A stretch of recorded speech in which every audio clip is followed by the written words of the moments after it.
Andhra Pradesh municipal engineering workers రాష్ట్ర committee పిలుపు మేరకు మా ఇంజనీరింగ్ కార్మికులు రాష్ట్ర వ్యాప్తంగా గత 35 రోజుల నుండి సమ్మె బాట పట్టడం జరిగింది. మేము ప్రధానంగా సమ్మె చేస్తున్నది ఎందుకంటే మా ఇంజనీరింగ్ కార్మికులకు గత కొన్ని సంవత్సరాల నుండి మేము జీతభత్యాల విషయం మీద మా కోరికల మీద చాలా మటుకు డిమాండ్ల పైన ప్రభుత్వానికి అనేక సార్లు విన్నవించుకున్నప్పటికీ మా ఇంజనీరింగ్ కార్మికులను పట్టించుకోకపోవడం వల్ల మేము మా ఇంజనీరింగ్ కార్మికులమందరము ఒకదాటిపైకి వచ్చి మేము ప్రభుత్వంపై ఒత్తిడి తేకపోతే తప్ప మా యొక్క సమస్యల పరిష్కారం కావనే ఉద్దేశంతో మేము గత నెల 7వ తారీఖు నుండి సమ్మె బాట పట్టడం జరిగింది. సమ్మెలో భాగంగా ప్రభుత్వం మమ్మల్ని జూన్ 2వ తారీఖున చర్చలకు పిలవడం జరిగింది. అందులో మంత్రి నారాయణ గారు కూడా మా యొక్క చర్చల్లో పాల్గొనడం జరిగింది. కానీ చర్చల్లో అర్ధాంతరంగా ముగించి మా ఇంజనీరింగ్ కార్మికులకు ఎటువంటి హామీలు గాని మా యొక్క కోరికల మీద గాని స్పందించకుండా మధ్యలోనే అర్ధాంతరంగా వెళ్లిపోవడం జరిగింది.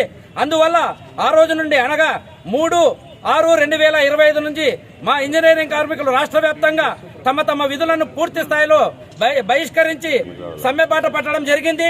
మా యొక్క ప్రధాన డిమాండ్లు ఏంటంటే ప్రభుత్వానికి పెట్టినది మా డిమాండ్లు మా ఇంజనీరింగ్ కార్మికులు టెక్నికల్ నాన్ టెక్నికల్ గా ఉద్యోగులు పనిచేస్తూ ఉంటారు.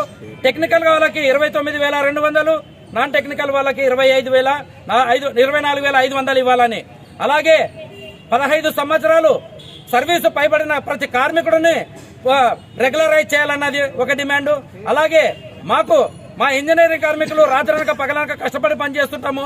మాకు ఎటువంటి సెలవు దినాలు ఉండవు. అంటే 24/7 నెలకు 30 రోజులు పనిచేస్తూ ఉంటాము. కాబట్టి మాకు ఆదివారాలు సెలవులు ఉండవు, పండగలు సెలవు ఉండవు.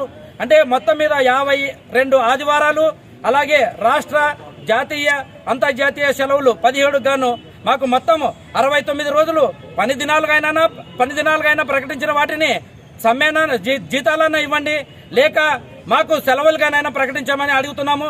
అదేవిధంగా మా ఇంజనీరింగ్ కార్మికులు చాలా విధమైనటువంటి వివిధ రకాల పనులు చేస్తూ ఉంటారు.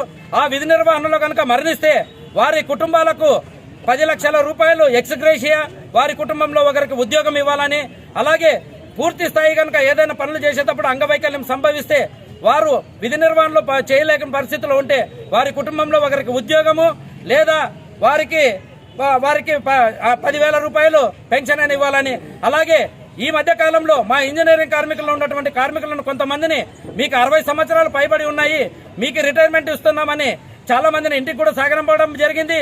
ఇది ప్రభుత్వం మరొకసారి ఆలోచించి ప్రభుత్వ ఉద్యోగులకు ఏ విధంగా అయితే 62 సంవత్సరాలను వయో పరిమితి ఇచ్చి రిటైర్మెంట్ పంపుతున్నారో మా కార్మికులకు కూడా ప్రతి ఒక్కరికి 62 సంవత్సరాలను వయో పరిమితిని పెంచి